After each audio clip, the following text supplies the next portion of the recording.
قرآن چھوڑنے کی سزا۔ سمرہ بن جندب رضی اللہ عنہ نبی کریم صلی اللہ علیہ وسلم سے ایک خواب کے بارے میں روایت کرتے ہیں۔ آپ نے فرمایا بے شک وہ شخص جس کا سر پتھر سے کچلا جا رہا تھا، یہ آپ نے خواب میں دیکھا تھا، یہ وہ ہے جس نے قرآن لیا پھر اسے چھوڑ دیا اور وہ فرض نماز کے وقت سویا رہتا تھا۔ بہت سخت وعید ہے اس میں۔ نبی صلی اللہ علیہ وسلم کے خواب بھی کیا ہوتے تھے؟ وہی ہوتے تھے۔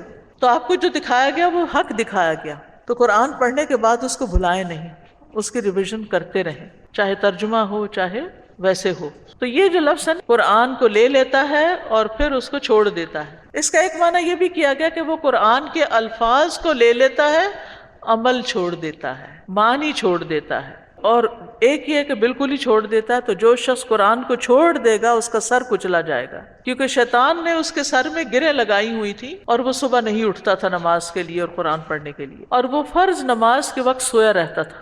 تو اس حدیث سے قرآن پڑھنے، اس کو یاد رکھنے اور پھر خصوصاً فجر کے وقت اٹھ کے نماز میں پڑھنے کی تاکید کی جا رہی ہے۔ قرآن پڑھنے کے لیے بھی ہے، سمجھنے کے لیے بھی ہے، عمل کرنے کے لیے بھی ہے۔ قرآن کی تلاوت کے ساتھ ساتھ یہ عمل کی کتاب بھی ہے، اور پڑھتے ہوئے اپنے آپ کو قرآن پر پیش کرنا چاہیے۔ عبداللہ بن مسعود کہتے ہیں جو شخص یہ بات پسند کرتا ہو کہ اس کو معلوم ہو جائے کہ اللہ عز و جل اس سے محبت کرتا ہے، تو اسے چاہیے کہ وہ اپنے آپ کو قرآن پر پیش کریں۔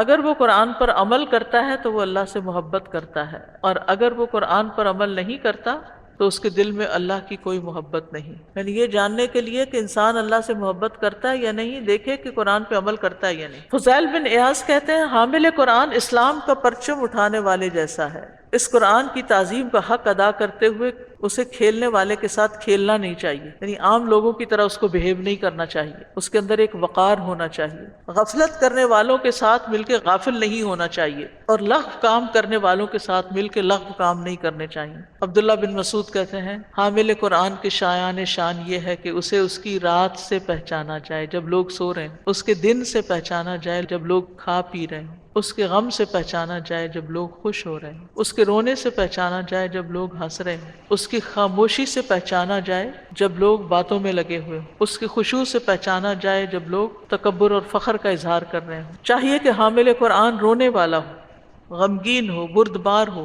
سمجھ بوجھ والا ہو، کم گو ہو۔ حامل قرآن کو چاہیے نہ تو وہ شور شرابہ کرنے والا ہو، نہ چیخنے والا ہو، نہ تیز طبیعت والا ہو۔ معاذ بن جبل کہتے ہیں عنقریب قرآن کچھ لوگوں کے سینوں میں بوسیدہ ہو جائے گا، پرانا ہو جائے گا، جیسے کپڑا بوسیدہ ہو کے پھٹ کے گر جاتا ہے۔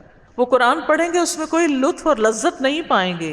استغفر اللہ، اپنے آپ کو چیک کریں ہم سب۔ وہ بھیڑیوں کے دلوں پر بھیڑوں کی کھالیں پہن لیں گے، ان کا عمل طمع اور لالچ کے لیے ہوگا، اس میں اللہ کا خوف نہیں ہوگا۔ اگر وہ عمل میں کوتاہی کریں گے تو کہیں گے عنقریب ہم جنت تک پہنچ جائیں گے، اور اگر برے عمل کریں گے تو کہیں گے ہمیں معاف کر دیا جائے گا، ہم اللہ کے ساتھ شرک تو نہیں کرتے، لا الہ الا اللہ پڑھتے ہیں، جنت میں تو پہنچ ہی جائیں گے۔ صحابہ قرآن کے آگے رک جایا کرتے تھے، اس کے حروف سے زیادہ حدود کا خیال رکھتے تھے۔ حسن بصری کہتے ہیں اللہ کی قسم تدبر یہ نہیں کہ اس کے حروف کی حفاظت تو کی جائے لیکن اس کی حدود کو ضائع کر دیا جائے، یہاں تک کہ ان میں سے ایک کہتا ہے میں نے سارا قرآن پڑھ لیا، حالانکہ قرآن کا کوئی اثر اس کے اخلاق میں دکھائی نہیں دیتا، نہ کہیں عمل میں نظر آتا ہے۔